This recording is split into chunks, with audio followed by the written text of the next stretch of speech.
Hey everyone, and welcome back to my YouTube channel. My name is Tilly and I'm a strength and conditioning coach with my bachelor's and my master's in exercise and sports science. In my last video, I explained all about the performance benefits of being strong.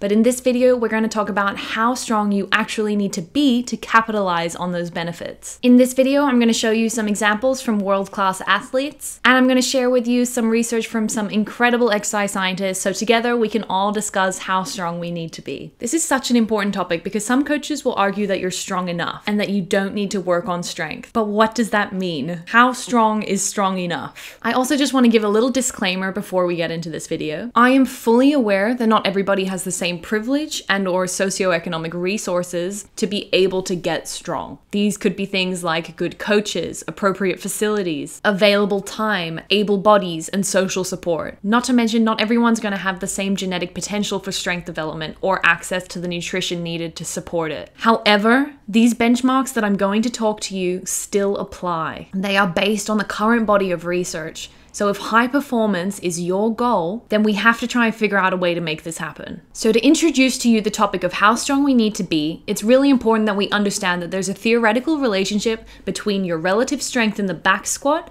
your performance capacity, and your likelihood of injury. Relative strength is how strong you are compared to your body weight. For me, my personal best in the box squat prior to my last surgery was about 100 kilos. I weigh about 75 kilos, so my relative strength was 1.3. This means that I could lift 1.3 times my body weight in a box squat. There is an awesome diagram here that I'm about to show you, and it's going to tell you how strong, in terms of relative strength, you need to be in order to capitalize on performance benefits and decrease your likelihood of injury. If we look at this diagram, we can see some key points. We see something called the strength deficit phase, the strength association phase, and the strength reserve phase. The strength deficit is usually the phase that we spend the least amount of time in. When we're working with beginners, this is where they're usually going through the motions and learning about how their body moves. It's where they develop their motor learning capacity. And it's where developmental athletes will find out what their limits are in the strength training environment. The strength deficit phase means that an individual is improving their strength, but they aren't yet able to translate this strength into positive performance gains on the field or in their sport. From a little bit of a sciencey standpoint, this is where we're making a lot of neuromuscular gains. You might have seen this termed newbie gains. This is where we're making changes to our fiber type composition. We're improving things like rate coding, motor unit synchronization, motor unit recruitment, and co-contraction patterns. If you have a look again at the diagram I presented, you can see that this strength deficit phase ends once you are able to back squat 0.5 times your body weight. From a practical standpoint, we can move out of this phase quite quickly once the athlete becomes more comfortable and more competent in the actual exercise of the back squat. So it's not completely to do with strength. It's also to do with learning the movement. If you currently squat below 0.5 times your body weight, you are in the strength deficit phase and you are not strong enough. Yet. Here's a video of me leaving the strength deficit phase a few months after my hip replacement.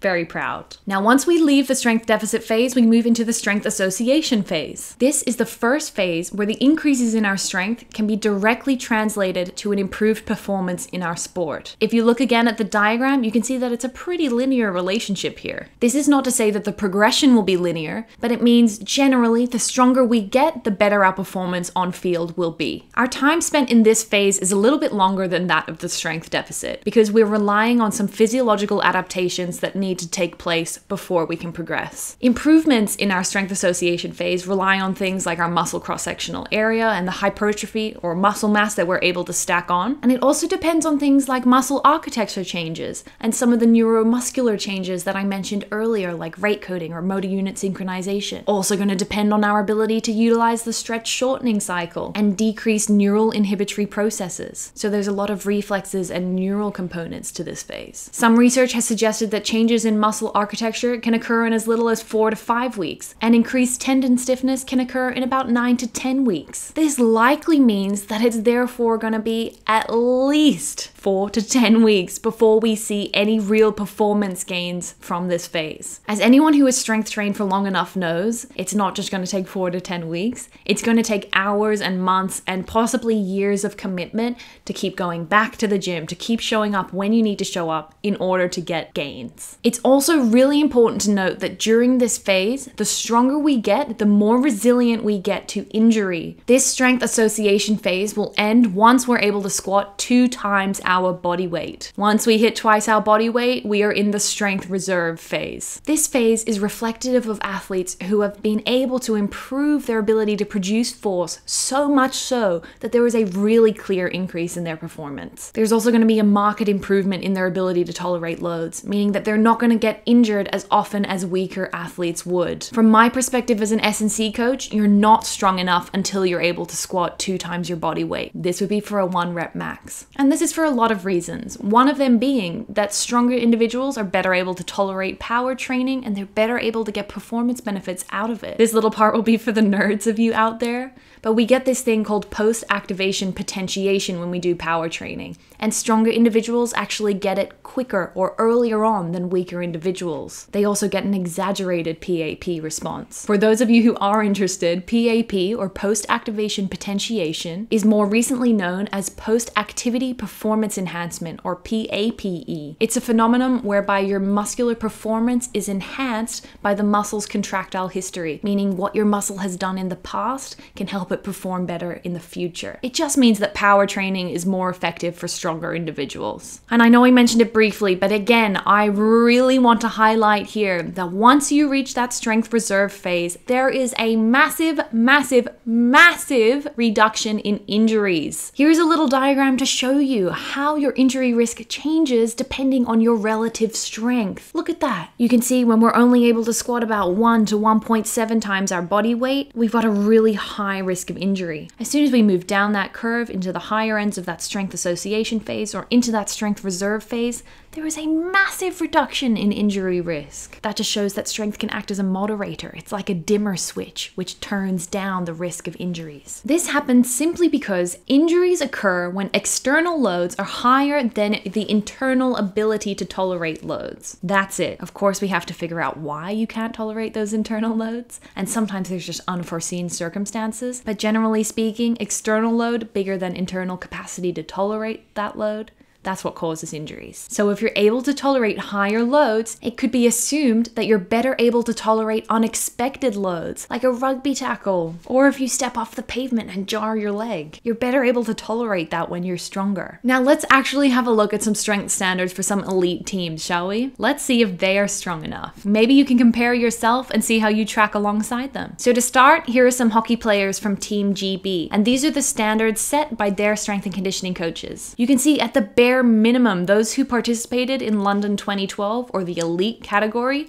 were able to squat 2 times their body weight. This would put them in that strength reserve phase. You can just quickly have a look here at some of the other standards. At 1.25 times their body weight, they're not really considered elite at all. They're in that red zone. On to the next comparison data. We can see some NRL and SRL teams, so National Rugby League and State Rugby League teams. We can see that the national team players are stronger than the State Rugby League players, and they're more powerful. The NRL players have a significantly better 1 rep max squat, with 175 kilos being the average. Moving on, let's look at some nationally ranked shot put and discus throwers. There's also some data included here from John Godina, who was the world leader in shot put and discus at the time of this data collection. Look at his bloody bench and back squat. These are enormous loads. 327 kilos with knee wraps and 287 kilos without knee wraps. A 236 kilo bench. You can see that the more elite athletes are stronger. Here are some American football players and their results for their 1 rep max across a few lifts. If you have a look at the Division 1 athletes, they are significantly stronger than those in the divisions below them. Now let's look at some ice hockey players. We're going to compare elite and junior teams. You can see that there is a massive difference here. The elite teams are able to squat well over 2 times their body weight. Some players were reaching 2.4 in that elite team. Now, having had a look at all of that, I'd love to finish up by letting you guys know a quote from my professor, Dr. Gregory Half, who's a very well-respected exercise scientist and S&C coach. If you are not getting stronger, you are are getting weaker. This means if you are not actively working on your strength or actively maintaining it, you're getting weaker. There's no two ways around that. That's all from me now, guys. Have a great week ahead. I hope you enjoyed this video. I hope you learned how strong you actually need to be. If you're not yet there, don't feel bad. I'm not there yet either. A lot of people aren't,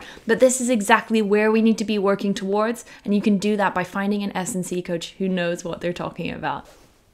Remember to like and subscribe if you liked this video. I would love to see some support. And make sure to drop any questions down below and I'll get to them as soon as I can. If you're interested in being coached by me, I've got my email on my Instagram, or you can shoot me a message over there. If not, have a great week ahead, everybody. I'll catch you next time. See ya.